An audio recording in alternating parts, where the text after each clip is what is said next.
Ya, makasih nggih sudah saya record nggih. Tak Ya, ulang lagi ya. sama-sama. Ya. Ini sudah muncul ya gambar katrolnya ya. Ini tentang katrol tetap, katrol gerak sama katrol ganda. Saya ulang lagi nggih. Pada timba ya, jenengan pasti sudah tahu timba semua kan ya. Timba itu kan ya seperti ini kan ya. Nah, ini ada orangnya yang narik, nanti yang ini embernya. Terus apa namanya? Ini embernya. Terus di sini ada katrolnya di sini. Ini namanya katrol tetap. Nah, katrol tetap itu misalnya ya, ini embernya ini katakanlah memiliki massa 5 kilo nggih. Misalnya loh ini, massa 5 kilogram. Beserta airnya tuh beratnya 5 kilogram. Maka beratnya berapa? Kalau massa 5 kilo, beratnya berarti kemarin sudah saya jelaskan, berat itu massa kalikan gravitasi. Masanya 5, gravitasinya 10. Berarti beratnya berapa? Oh, beratnya tuh 50 Newton ya. Berarti ketika dia keuntungan mekanisnya itu sama dengan 1, maka gaya yang diperlukan untuk menarik timba ini nanti harus sebesar 50 Newton itu juga. Nah, katakanlah ini yang narik timba, itu ya harus gayanya sebesar ini 50 Newton. Kenapa? Karena di sini sudah muncul persamaannya. Keuntungan mekaniknya sama dengan 1, besarnya berat benda harus sama dengan besarnya gaya. Loh, ini kan sudah muncul di sini. Jadi ketika kita narik menggunakan katrol tetap, itu sama aja kita dengan narik begini. Ini tangannya kita langsung tanpa katrol ya, langsung tanpa katrol. Terus narik ember yang ada di dasar air, di dasar sumur. Sama besar gayanya. Makanya ya saya nggak tahu kok bilangnya pada keuntungan mekaniknya lebih besar tuh dari mana gitu loh. Ya, jadi jangan langsung percaya nggih. Jadi di sini ketika kita menarik dengan embernya ini sebesar masanya 5 kilo, embernya ini masanya 5 kilo, maka berat embernya ini juga 50 Newton. Nah, 50 Newton untuk menarik ini juga butuh gaya tariknya sebesar 50 Newton. Nah, yang beda hanya ini, yang beda hanya arah gayanya. Kalau narik yang ini tuh gayanya diarahkan ke atas, ya kan? Arah gayanya ke atas. Tetapi kalau yang pakai katrol itu arah gayanya ke bawah. Sehingga kalau kita narik pasti lebih enak narik kalau ke bawah daripada narik ke atas. Itu hanya soal memudahkan mengangkat. Tetapi kalau ditanya besar gaya sama besarnya keuntungan mekanisnya tuh tetap tidak ada perbedaan. Jadi sudah saya jelaskan. Sekali lagi monggo nanti di retaker atau di UP pasti keluar soal ini. Misalnya ini Andi menarik sebuah ember ya dari dasar sumur. Benny menarik ember dari dasar sumur menggunakan katrol tetap. Maka kan begitu kan ya. Kalau saya yakin sekali bahwasanya keuntungan mekaniknya Andi akan sama dengan keuntungan mekaniknya Benny. Kenapa? Karena besar berat bendanya 50 Newton, gayanya juga 50 Newton. Yang ini juga sama. Besar bendanya berat 50 Newton, gayanya juga 50 Newton, maka keuntungan mekaniknya 1. Beda kalau katrol bergerak. Kalau katrol bergerak itu keuntungan mekaniknya 2. Lah ini saya tunjukkan ya. Ke katrol bergerak tuh seperti ini. Keuntungan mekaniknya ini 2. Artinya apa? Artinya misal ini bendanya ini masanya 10 kilo. 10 kilo ya, maka beratnya berapa? Beratnya kan massa kali gravitasi, ya kan? Berat tuh W itu massa kali gravitasi. Massanya berapa? Massanya 10, gravitasinya juga 10. Maka beratnya adalah 100 Newton. Nah, terus karena punya keuntungan mekanik sebesar 2, maka nanti gaya yang diperlukan untuk menarik, ini gayanya nanti hanya sebesar 100 kita bagi dengan keuntungan mekanisnya. Jadi besarnya gaya untuk menarik benda menggunakan katrol bergerak itu sebesar 100 dibagi dengan 2. Sama dengan berapa? 50 Newton. Nah ini kalau ini pasti beda, lebih enteng kalau pakai katrol bergerak. Itu nggih. Jadi silahkan yang masih mau tanya tentang keuntungan mekanis dan katrol tetap boleh ditanyakan di sini sebelum saya lanjut. Mau tanya, Mbak? Oke, silahkan.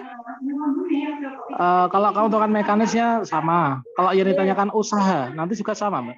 Sama. Usaha itu rumusnya ini. W sama dengan F kali S.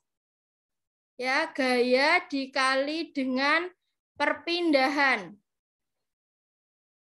Nah, jadi sama. Karena besar gayanya sama tadi. Yang mempengaruhi kan ini tadi. Gayanya sama. Jadi usahanya sama, gayanya sama. Yang berbeda hanya tadi loh, arahnya. Ini loh. Hanya memudahkan mengangkat benda. Hanya itu. Jadi untuk gaya, untuk usaha, untuk keuntungan mekanis semuanya sama. Jadi di fisika tuh rumusnya usaha sama dengan gaya dikali perpindahan. Nah, sama perpindahannya kalau kita dari dasar, gitu, dari dasar sini kan embernya berpindah ke atas, tuh besar perpindahannya sama saja, baik itu pakai katrol maupun tidak pakai katrol, intinya ya dari dasar ke atas, besar gayanya juga sama. Nonton. Ada lagi? Tidak. Oke, jadi saya lanjut ya. Jadi untuk soal katrol sudah tidak ada sudah tidak ada yang mau ditanyakan lagi karena memang untuk katrol itu pasti keluar. Kalau di soal saya yang itu, keuntungan mekaniknya. Keuntungan mekanik sama besar, tapi kebanyakan yang jawabnya seperti ini. Nah, ketika dia memberikan pembahasan kan tidak ada pembahasannya, ya kan? Nomor 15. Dampak positif dari penggunaan internet. Nah, di sini sudah diberi warna berbeda ya. Jadi memang saya senangnya pada blog ini memang dia sudah menggarisbawahi kata kunci. Jadi biasakan seperti itu. Kita membaca tuh harus cari keyword-nya dari soal tersebut. Oh, pertanyaannya hanyalah dampak positif internet. Ya sudah, yang mana dampak positif? Komoditas ilegal ya mesti salah, gitu. Politik dunia mempengaruhi negara lain juga bukan hal yang positif. Perkembangan industri mode di dunia ya ada plusnya, ada negatifnya, ya kan? Individualisme sudah pasti negatif. Perkembangan kebudayaan dunia yang berasimilasi dengan cepat. Nah, berasimilasi ini artinya apa? Artinya ada kebudayaan baru, tetapi dipadukan dengan kebudayaan yang lama. Tidak serta-merta langsung menghilangkan kebudayaan yang lama. Tapi kalau industri mode, ya kita lihat saja industri mode yang zaman sekarang. Malah kalau kita di budaya timur, menurut kami semakin tergerus ya dengan mode-mode pakaian yang zaman sekarang ini. Tuh, langsung to the point di situ. Nomor 16. Bahan ajar yang sesuai. Nah, Bu, Pak, kan panjenengan sudah PPL ya, sudah UKIN, sudah membuat bahan ajar. Bahan ajar itu kan segala materi yang digunakan untuk menyampaikan pembelajaran. Nah, di sini cek dulu. Kompetensinya ini, bersyukur kepada Tuhan dan menyadari kewajiban dan hak sebagai makhluk Tuhan di tengah kebersamaan dengan lingkungan. Berarti tentang apa di sini? Tentang kewajiban dan hak sebagai makhluk Tuhan di tengah keberagaman, mungkin ya ini ya, di tengah kebersamaan dengan lingkungan. Ya oke. Berarti tapi di sini temanya tentang apa? Temanya kalau SD itu harus dikaitkan dengan temanya yang ada. Oh, ini tentang bangga pada budaya bangsaku. Ya sudah, kita cek. Ya. Ini ya sebenarnya hubungannya dengan kebudayaan semua ya. Baik yang D sama yang E ini. Ngaben itu kan juga kebudayaan. Foto ukiran suku Asmat itu juga kebudayaan. Tetapi kenapa yang dipilih itu kok yang video, Bu, Pak? Kenapa? Kenapa tidak yang gambar ini? Yang gambar Ngaben sama gambar suku Asmat? Kenapa yang dipilih kok ritual perkawinan berbagai daerah melalui video? Kenapa? Kalau menurut panjenengan nih?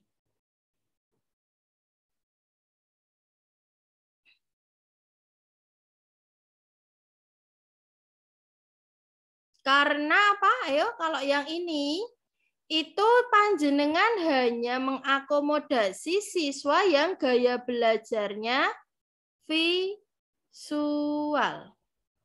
Ya, anak tuh kan gaya belajarnya ada 3, nggih. Apa saja? Ada visual, ada yang kedua anak dengan gaya belajarnya auditori, ya, audio itu auditori, sama anak yang gaya belajarnya yang ketiga apa? Kinestetik. Nah, peserta didik kita tuh ada 3 jenis ini, Bu, Pak. Ada yang sukanya suara, ada yang sukanya gambar, ada yang sukanya kinestetik. Kinestetik tuh gerak. Biasanya dia senang kalau diajak praktek-praktek gitu. Kalau disuruh baca males. Lah ini anak kinestetik. Memang gaya belajarnya harus diajak langsung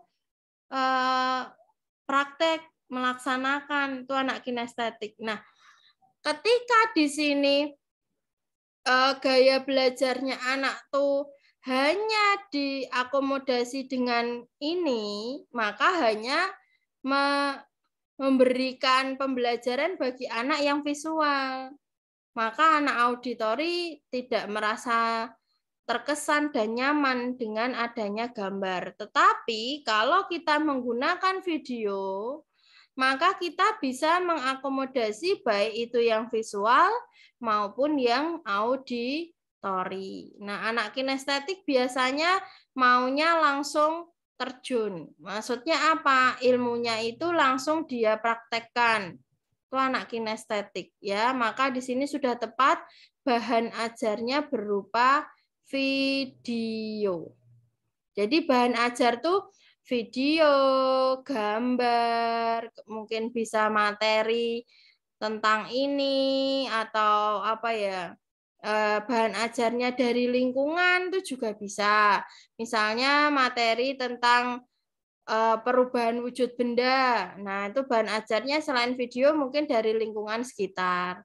Nah, tapi kalau di sini yang paling tepat karena budaya bangsa, kalau nanti hanya teman sekelas atau yang di sekitar siswa mungkin belum sampai ke seluruh budaya bangsa. Tetapi kalau ritual perkawinan berbagai daerah, dengan begitu dia akan tahu bahwa di Indonesia itu banyak sekali kebudayaan. Nah, dari situ kita akan bersyukur kepada Tuhan dan menyadari kewajiban kita terhadap budaya itu apa. Hak kita terhadap budaya itu apa. Itu nggih. Lanjut nomor 17. Di RPP, Ibu Sahala menemui indikatornya seperti ini. Nah, ini sering banyak soal seperti ini ya nanti ya. Ada indikator, ada tujuan, atau ada kompetensi dasar. Di RPP Ibu Sahala menemui indikator. Indikatornya seperti ini, Bu. Menentukan faktor persekutuan dari beberapa bilangan. Nah, ini kelas 4 ya.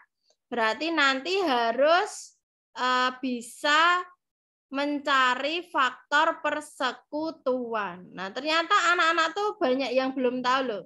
Belajar faktor persekutuan ini tujuannya buat apa?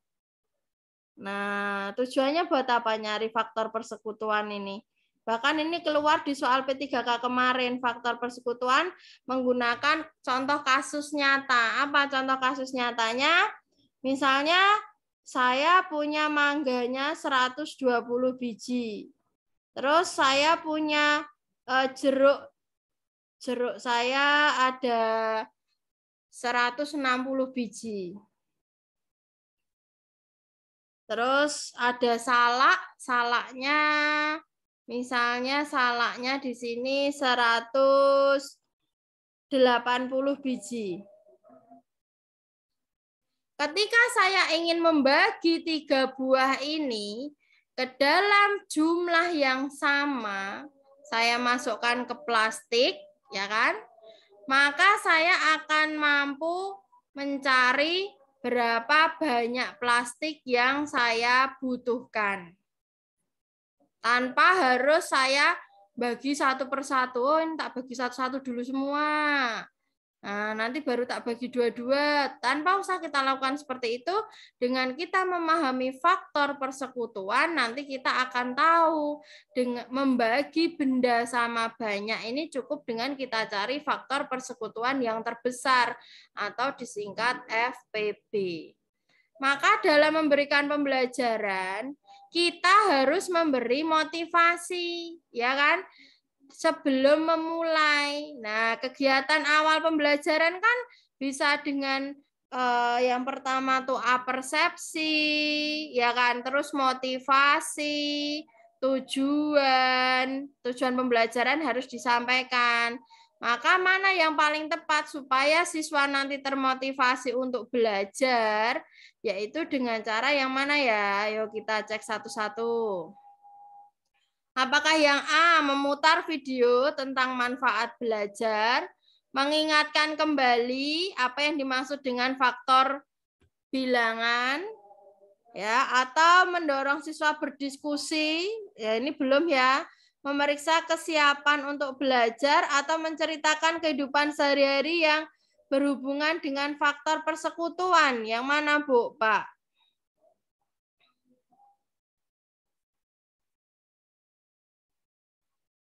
Apakah setuju dengan ini yang A? Setuju, Bu. Setuju, ya.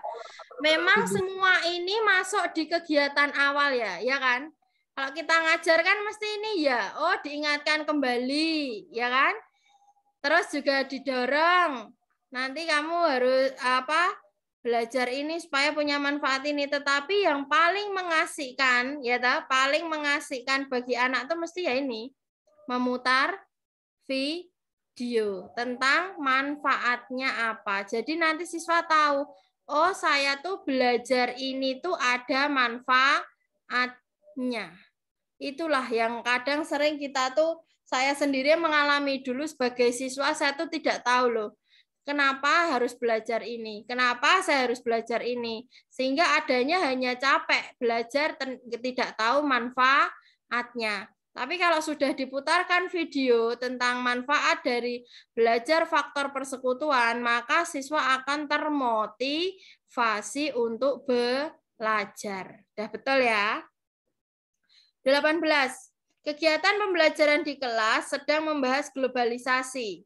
Seorang siswa menyatakan bahwa sebaiknya kita tidak memanfaatkan teknologi dari negara lain agar jati diri bangsa tidak terpengaruh. Gimana? Setuju nggak ya? Mosok terus nggak boleh memanfaatkan teknologi, gimana? Setuju atau tidak? Kan kita tidak setuju ya. Mosok nggak boleh memanfaatkan teknologi ya. Nanti kita tidak bisa maju dong. Maka pasti kan, oh itu siswanya kurang tepat pandangannya. Maka guru kan harus meluruskan. Maka apa yang harus disampaikan guru? Apakah A? Atau B? Atau C? Atau D?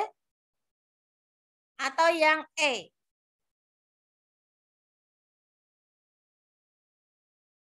Yang mana, Bu, Pak? D. D. Setuju ya? Cara Iya, karena semua teknologi itu tergantung cara menggunakan. Ya kan? Contohnya saja gawai.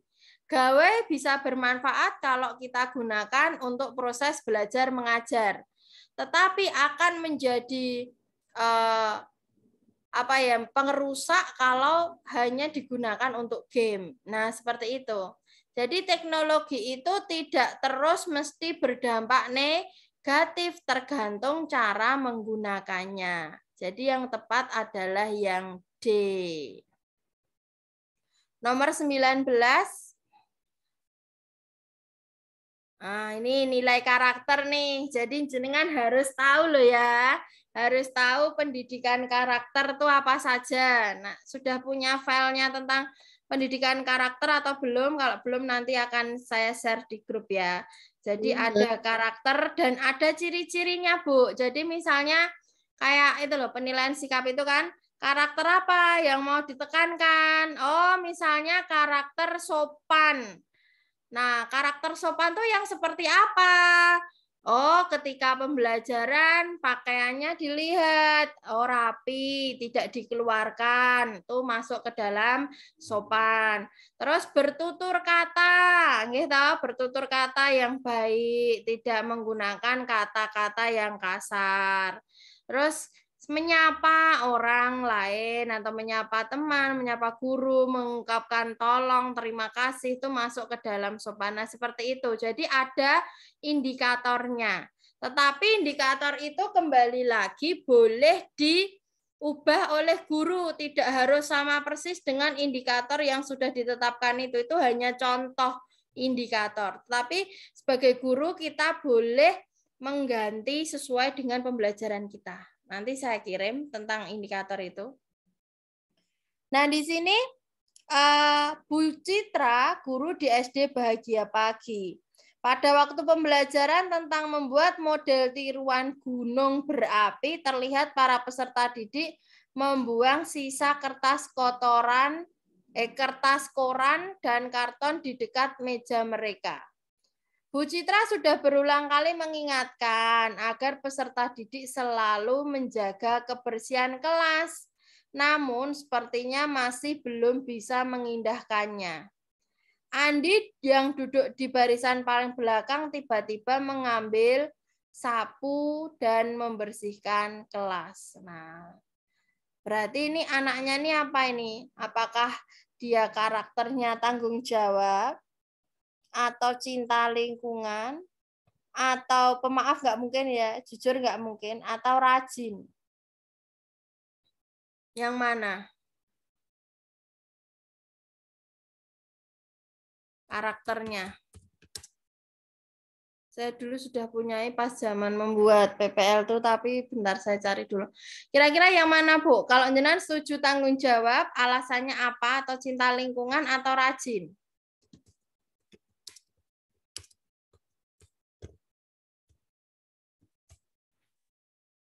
Apa ayo?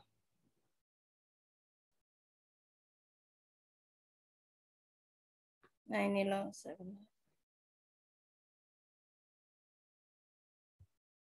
Kalau tanggung jawab itu apa toh indikatornya?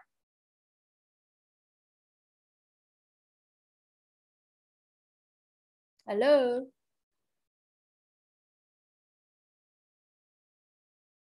Halo? Ya, Bu. Ya. Kalau tanggung jawab tuh indikatornya apa? Ada yang tahu? Nah, ini. Ini ya. Sudah terlihat? Tanggung jawab adalah sikap dan perilaku seseorang untuk melaksanakan tugas yang seharusnya dia lakukan. Contoh, melaksanakan tugas individu dengan baik, menerima resiko dari tindakan yang dilakukan, tidak menyalahkan menuduh orang lain tanpa bukti, mengembalikan barang yang dipinjam, mengakui dan meminta maaf, menepati janji, tidak menyalahkan orang lain untuk kesalahan kita sendiri, melaksanakan apa yang pernah dikatakan tanpa disuruh atau diminta. Nah, yang mana kira-kira? Apakah benar tanggung jawab? Melaksanakan Ya, apa diperintah itu tadi termasuk tanggung jawab. Iya, melaksanakan tanpa Disuruh disuruh atau atau diperintah. diminta. Ya, itu. Sekarang kan sudah yakin. Jadi Iya. ini sudah ada indikatornya. Kayak tadi indikator dari katakanlah apa? Disiplin. Loh, ini sudah ada. Datang tepat waktu, mengumpulkan tugas dengan tertib, itu disiplin. Kan kemarin kalau kita mulai sikap kan itu harus ada indikatornya, harus ada kisi-kisinya. Jujur, apa? Tidak menyontek, tidak menjadi plagiat. Nah, itu ya. Jadi sudah yakin ya kalau tadi itu karakternya adalah karakter tanggung jawab. Karena tadi melaksanakan perintah melaksanakan tanpa diperintah. Saya buka lagi. Udah sip ya. Jadi karakternya adalah karakter tanggung jawab. Nomor 20. Kegiatan inti. Nah, berarti yang ditanyakan kegiatan inti. Berarti kegiatan inti itu biasanya sesuai dengan sintaks model yang kita gunakan. Dalam RPP yang disusun oleh guru terdapat indikatornya ini, Bu. Mengenal sistem tata surya dengan keingintahuan yang besar ya. Sudah jelas ya. Ada keingintahuan. Berarti dengan cara penyelidikan. Ya, kalau kemarin tidak ada keingintahuan, maka mengamati video. Tapi kalau ada kalimat agar ini dengan keingintahuan supaya siswa muncul rasa ingin tahu, maka kita beri kegiatannya dia menyelidiki. Nomor 21.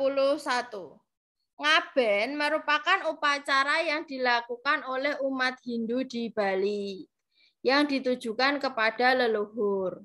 Upacara ngaben dilakukan dengan membakar jenazah dan menghanyutkan abu ke sungai. Secara konsepsial memiliki makna bla bla bla. Intinya yang ditanyakan apa? Ngaben ini masuk dalam norma kategori yang mana? Nah, ini sudah paham atau belum ya kategori norma? Ada custom, usagi itu bacanya apa? Usek ya. Oke, saya buka ya materinya tentang custom, usek, always, Morse. Sudah muncul belum ya? Oh, belum. Masih di soal yang tadi ya. Sambil dirangkum ya. Ada apa Bu bacanya? Usage atau usage ya? Nggak tahu, saya juga nggak pernah dibahas sama dosen saya dulu. Tapi usage itu artinya tata cara. Tata cara. Sini norma yang menunjuk kepada suatu bentuk perbuatan dengan sanksi yang ringan. Nah, di sini tata cara. Tata cara apa? Oh, tata cara megang garpu. Oh, tata cara memegang gelas. Tata cara mencuci tangan. Tata cara makan menggunakan tangan kanan. Di sini sanksinya ringan ya, paling cuma dicela atau tidak sopan. Itu namanya usage. Jadi kalau usage itu saya langsung saja itu tata cara enggak ya? Oh, kalau tata cara ya masuk usage, tapi kalau tidak berarti bukan. Oke. Yang kedua folkways. Folkways itu kebiasaan. Kebiasaan artinya mesti sudah dilakukan secara berulang-ulang. Nah, contohnya kalau kita bertemu dengan orang lain, maka kita akan mengucapkan salam. Membungkukkan badan ketika bertemu dengan orang yang lebih tua. Serta membuang sampah pada tempatnya itu juga masuk dalam kebiasaan. Teguran, sanksinya berupa teguran, sindiran, atau digunjing. Itu fokus. Soalnya apa? Soalnya tidak lumrahnya orang, gitu. Orang lain melakukan hal ini kok kamu tidak. Nah, itu maka masuknya ke folkways. Yang ketiga, mores.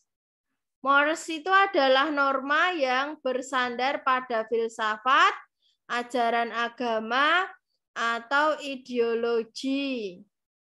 Pelanggarannya disebut jahat, ya. Mores.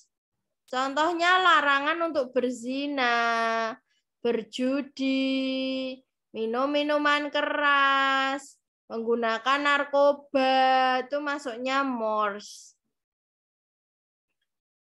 Kalau folkways tadi kan hanya kebiasaan ya, tidak hanya dianggap sebagai cara berperilaku. Tetapi kalau mores tadi sudah masuk ke kebiasaan. Dan kalau kita melanggar maka kita disebut dengan jahat. Kalau ini tadi kan nggak nyalami orang lain, paling kan hanya disindir. Walah kayak ketemu tetangga nih kok ya ora gelem ngluruhi gitu. Atau ada seorang anak lewat di depan orang yang lebih tua kok malah ndelujur mawon mboten bungkuk, mboten nyapa. Nah, itu kan nanti akan ditegur. Tapi kalau mores ini nanti langsung dicap jahat. Gitu. Itu mores. Selanjutnya custom atau custom. Itu adalah adat istiadat. Ya. Adat istiadat. Contoh, pada masyarakat yang melarang terjadinya perceraian, apabila nanti terjadi suatu perceraian, maka akan tidak hanya dia saja, tetapi seluruh keluarga atau masyarakatnya akan mendapat sanksi adat. Itu namanya custom. Kalau laws itu masuknya nanti ke hukum. Oke? Hukum, melanggar hukum, ketentuan pemerintah itu masuknya dalam laws. Ya, jadi saya ulangi lagi, tadi yang paling sederhana itu usage, folkways, mores, custom, dan laws. Jadi ada 5 itu. Nah, sekarang kita kembali ke soalnya tadi. Kira-kira di soal ini tadi yang betul yang bagaimana? Sebentar, saya share dulu. Duh, kok nggak muncul nih? Mana nih? Bentar ya. Oke, sekarang kita bahas ya. Kalau ngaben masuknya kemana nih? Mengaben masuknya adat istiadat. Ya, ya sudah ya. Ya, yakin ya. Ya. Ya, karena kalau hanya jenengan percaya tanpa dibahaskan mesti engkau akhirnya hafalan gitu loh. Tapi kalau udah benar-benar paham kalau oh ngaben itu kan adat istiadat. Adat istiadat itu sama dengan custom. Nomor 22. Pancaran wibawa guru akan tampak dari sikap dan tindakan guru di depan siswa, di antaranya yang mana ya? Yang terlihat kita wibawa. Yang A, memberi sanksi atau tidak banyak bicara hal-hal yang tidak perlu. Atau yang ini, menunjukkan menyatunya kata dan perbuatan. Atau memberikan pujian kepada yang berprestasi atau memberi nasihat. Yang mana? Disebut wibawa itu, kalau kata orang Jawa, katanya tuh yang sesuai. Iya, ojo jarkoni. Nggih, ngene jenengan apa nggih istilahnya nggih jarkoni gitu kalau orang Jawa. Wah, ini ada yang dari Kalimantan nih mesti nggak tahu nih jarkoni apa nih, Mbak Sari. Diujar dan dilakoni. Nah, ya kudune kan iso ngujar, ya kudu iso nglakoni. Ning nek jarkoni itu justru malah kata yang buruk karena wong kok jarkoni. Jarkoni iki iso ujar, gak iso nglakoni. Ya, jadi bisa berbicara tetapi tidak bisa melakukan. Nah, itu kan orang yang tidak lama-lama pasti tidak punya wibawa atau orang yang seperti ini. Kita punya atasan kita memerintahkan gini. Oh, jadi guru tuh harus gini-gini. Beliau sendiri malah tidak seperti itu. Maka akan kehilangan wibawa. Tapi kalau orang lain tuh selalu konsisten antara perkataan sama perbuatan, itu maka dia akan memperoleh kewibawaan. Ya, kalau ngomong semua pasti bisa, ya toh? Ayo semua belajar. Nah, ternyata beliaunya sendiri malah tidak pernah belajar. Nah, itu namanya jarkoni. Isa ujar, ora iso ngelakoni. Ya, itu selingan ya. Ayo lanjut. 23, gampang lagi nih. Perilaku konsumtif. Ya, konsumtif ya apa sih? Suka mengkonsumsi. Konsumtif itu ya benar, suka mengkonsumsi segala hal. Ya. Perilaku konsumtif masyarakat yang berhubungan dengan peristiwa di atas adalah, dibaca dulu kalau seperti ini, peristiwanya apa sih? Peristiwanya bahas tentang impor. Ya, ketika Indonesia sudah masuk dalam era perdagangan global, memang tidaklah mungkin membendung arus masuk berbagai produk dari luar negeri. Benar ya? Sekarang hampir semua marketplace sudah dikuasai oleh asing dan kita ya nyaman-nyaman aja kayaknya. Gimana nih orang Indonesia nih? Dijajah secara tidak langsung loh ini loh. Nah, ikut-ikutan, Mbak. Ya, iya ikut-ikutan itu ya. Ya itulah nanti akhirnya lama-lama akan diproyeksikan orang Indonesia tuh malah nggak ada yang mau beli dagangan orang Indonesia. Proyeksinya seperti itu. Proyeksinya lama-lama semua langsung beli barang dari Cina. Oke. Jadi karena apa? Ya karena satu harganya lebih murah, ya toh? Yang kedua kita langsung bisa beli ke pabriknya, ya kan? Kan kalau sistemnya kan seperti itu, kita langsung beli dari pabriknya, makalah harganya lebih murah. Tetapi dengan kalau kita seperti itu terus, lama-lama perekonomian bangsa ya jadi ambruk. Ya, karena kita tidak mementingkan kepentingan bersama, hanya butuh dhewe aku golek rego murah titik. Nah, itu masuk ke dalam dampak dari globalisasi. Nah, ini perlu saya sampaikan. Jadi, supaya kedepannya jauh lebih bijaksana. Ya, podo sih, podo-podo tuku botol, katakanlah ya, botolnya tuku langsung ke Cina, karo botolnya tuku lewat tetangganya jenengan sendiri. Pasti botolnya lebih mahal di tetangganya jenengan. Tetapi kalau kita beli lewat dia, kita memberikan sumbangsih perekonomian bagi dia. Tuh.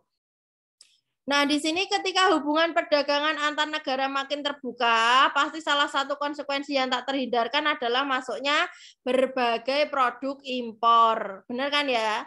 Mulai dari kelas mahal hingga produk-produk yang harganya sangat murah. Impor barang tuh sekarang terus meningkat ya, karena kita tuh perilakunya konsumtif, kita tuh nggak produktif.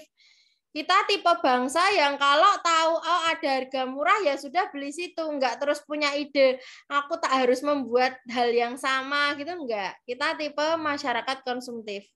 Maka berhubungan dengan peristiwa di atas adalah apakah yang A, tingkat konsumsi seseorang dengan orang lain itu pasti berbeda ya, karena dipengaruhi oleh beberapa faktor yaitu ekonomi, pendapatan dan kekayaan. Benar ya ini ya, masuk akal ya. Yang kedua, seseorang yang menjauhi pola hidup konsumtif akan senantiasa bersyukur atas karunia Tuhan dan lebih memilih mendermakan. Ini masuk sesuai nggak ya? Nggak sesuai ya dengan teksnya tadi ya? Jadi makin tinggi pendapatan seseorang, makin tinggi pula daya belinya dan semakin beraneka ragam kebutuhan. Nggak ada nih, nggak sesuai sama teks yang di atas tadi, ya kan? Teks di atas tadi tidak ada membedakan tinggi rendahnya, semakin tinggi terus semakin boros tuh nggak ada. D. Suatu perilaku yang tidak lagi didasarkan pada pertimbangan yang rasional, melainkan membeli produk atau jasa tertentu untuk memperoleh kesenangan atau hanya perasaan emosi. Nah, ada nggak di sini tadi? Nggak ada. Nggak ada. Perubahan harga yang cukup besar juga nggak membahas harga ya. Jadi intinya hanya kalau mulai konsumtif, tetapi semua itu dipengaruhi oleh beberapa faktor. Ya, berarti yang A. Yang A. Ya, 24. Ibu Yusniar mengajar kelas 4 pada pembelajaran segi banyak kelas 4 lagi ya. Salah satu indikator capaiannya ini menganalisis sifat-sifat segi banyak beraturan dan segi banyak tidak beraturan. Untuk mengetahui apakah siswa telah berproses, maka apa yang dilakukan? Menganalisis sifat-sifat. Nah, ini berarti masuk ke dalam KI 3. Ya, KI 3. C berapa nih? Menganalisis itu C4 ya. Yang mana? Dalam memberikan evaluasi. Kalau ini C4, apakah A memberi acungan jempol kepada kelompok yang berhasil memahami masalah dan menyelesaikan soal? Atau B, menjelaskan materi segi banyak beraturan dan segi banyak tak beraturan di papan tulis dan melihat siapa yang mencatat. Alah, apa yang mau terus nyatet, terus berarti sudah berproses. Kan enggak ya? Terus bertanya, dari diskusi ini apakah kalian sudah menemukan apa yang dimaksud sifat segi banyak? Atau D, apakah langkah selanjutnya? Ya enggak nyambung. Atau E, memberikan soal latihan tentang sifat segi banyak beraturan dan tak beraturan kepada siswa di akhir pembelajaran. Yang mana? Ya pasti evaluasi. Ya, evaluasinya ini namanya formatif. Kenapa formatif? Karena dilakukan pada akhir ketika setelah pembelajaran itu selesai. Berarti kita pengen tahu sakjane iki wis paham tenan atau belum. Itu ya, berarti yang E. 25. Sumber belajar yang sering digunakan dalam pembelajaran IPS sangat banyak, meliputi lingkungan tempat tinggal, lingkungan sosial, video, gambar, PowerPoint, animasi sederhana. Salah satu manfaat menggunakan video untuk pembelajaran IPS yakni menciptakan pembelajaran IPS lebih apa ya? Kalau video tuh manfaatnya lebih apa? Apa lebih kompleks? Kompleks tuh rumit loh. Atau lebih sederhana, atau lebih menantang, atau lebih efisien, atau lebih kontekstual. Kalau jenengan lebih setuju yang mana? Misalnya contohnya IPS tentang kegiatan ekonomi gitu kan ya. Anak kan mesti awalnya masih bingung. Apa toh produksi, apa toh distribusi, apa toh konsumsi kan gitu ya. Setelah dia melihat video, dia akan paham kalau oh ternyata kegiatan ekonomi itu ada 3 itu. Dan yang produksi itu yang seperti itu, distribusi itu yang seperti itu, konsumsi itu yang seperti itu. Berarti tujuan dari media video ini untuk apa? Lebih efisien. Lebih efisien, yang lain? Kontekstual. Kontekstual. Ya, kontekstual itu lebih apa toh? Ke nyata dengan Nyata. Iya. Kalau lebih efisien yang bagaimana efisien itu? Efisien. Arti kata efisien itu memerlukan waktu Iya, lama. ya. iya, efisien itu tidak memerlukan waktu lama, tidak banyak apa ya, tidak keluar banyak dana, misalnya itu kan bisa efisien ya, lebih cepat. Nah, itu efisien. Kira-kira lebih tepat yang mana ini? Apakah efisien atau ke kontekstual? Kalau video kan tetap di ruangan ya, Mbak. Kalau kontekstual itu keluar lingkungan gitu bukan? Ya. Terus yang lain?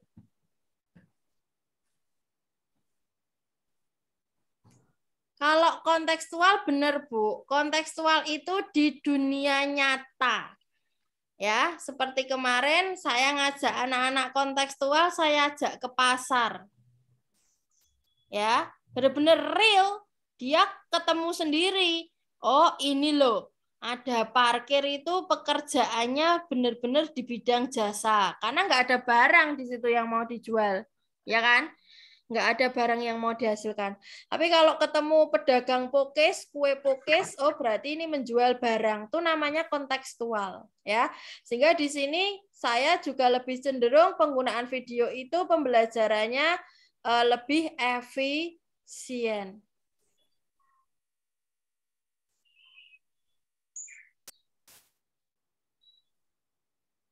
(26) satu nomor lagi ya.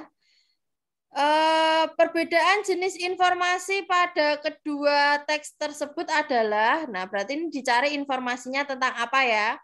Teks 1, jeruk nipis termasuk tanaman anggota bla bla bla bla. Batang pohon jeruk nipis berkayu, bulat, dan lain sebagainya.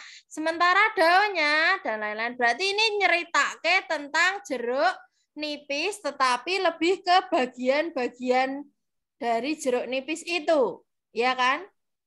Ada batang, ada daun. Nah, kalau yang ini tentang kandungan air yang banyak pada timun. Nah, terus timun mengandung hampir 95, ini lebih kepada manfaat. Ya kan? Setuju ya? Nah, berarti yang teks 1 isinya definisi umum, yang teks kedua definisi manfaat, atau yang teks 1 itu definisi bagian, teks 2 definisi manfaat. Yang teks 1 itu bukan bagian-bagiannya pohon jeruk nipis. Oke. Bagian-bagian pohonnya di sini dijelaskan per bagian secara, maksudnya gini Bu, ya. Oke, terima kasih pertanyaannya. Kalau saya menceritakan tentang kucing, kucing punya 4 kaki, punya kumis, ya misalnya, punya ekor, itu namanya kucing secara umum. Tapi kalau saya menjelaskan kaki kucing, ya, kaki kucing saya jelaskan sendiri tok, itu namanya bagian. Nah, itu ya. Contohnya lagi apa? Definisi bagian. Katakanlah saya mau menceritakan tentang cahaya. Ya, cahaya. Di sini saya nerangkan dulu. Sifat-sifat cahaya. 1, cahaya dapat merambat lurus. 2 ini, 3 ini, 4 ini. Lah, yang bagian tuh saya langsung bahas ini netok. Ya, saya membahas cahaya merambat lurus. Saya jelaskan, itu namanya bagian. Paham ya? Iya. Berarti ini masuknya umum apa bagian? Masih umum. Umum, iya. Iya, kecuali nanti di paragraf berikutnya saya mau ngulik ini tok. Ya. Batang pohon jeruk tok, terus daun pohon jeruk tok, gitu maksudnya nanti lebih ke bagian. Jadi di situ nggih. Karena memang biasanya kita tuh jelaskan secara umum dulu, baru nanti kita jelaskan per bagian-bagian. Oke. Nah, ini nanti masih ada sisa, nomor 27 dan seterusnya. Saya bahas nanti siang jam 2:30. Setelah selesai sholat asar, akan saya bahas ini sampai ke yang, ini kan prediksi 1 sudah kita bahas. Nah, ini nanti target saya prediksi 2, 3, dan 4 selesai nanti sore. Oke. Jadi biar ini semua prediksi kita bahas dulu. Setelah itu si Bimon, setelah itu tryout yang 100 soal kemarin. Nonton nggih? Jadi ini saya cukupkan dulu karena nanti kami jam 12:30 juga harus menunggu AKM. Kemungkinan hanya selesai sampai jam 2:30. Jadi setelah selesai nanti akan langsung saya Zoom setelah asar. Nonton nggih? Sampai bertemu lagi nanti sore. Saya cukupkan sekian. Wassalamualaikum warahmatullahi wabarakatuh. Waalaikumsalam warahmatullahi wabarakatuh. Terima kasih Mbak Intan. Terima kasih Mbak Intan. Samping, ya.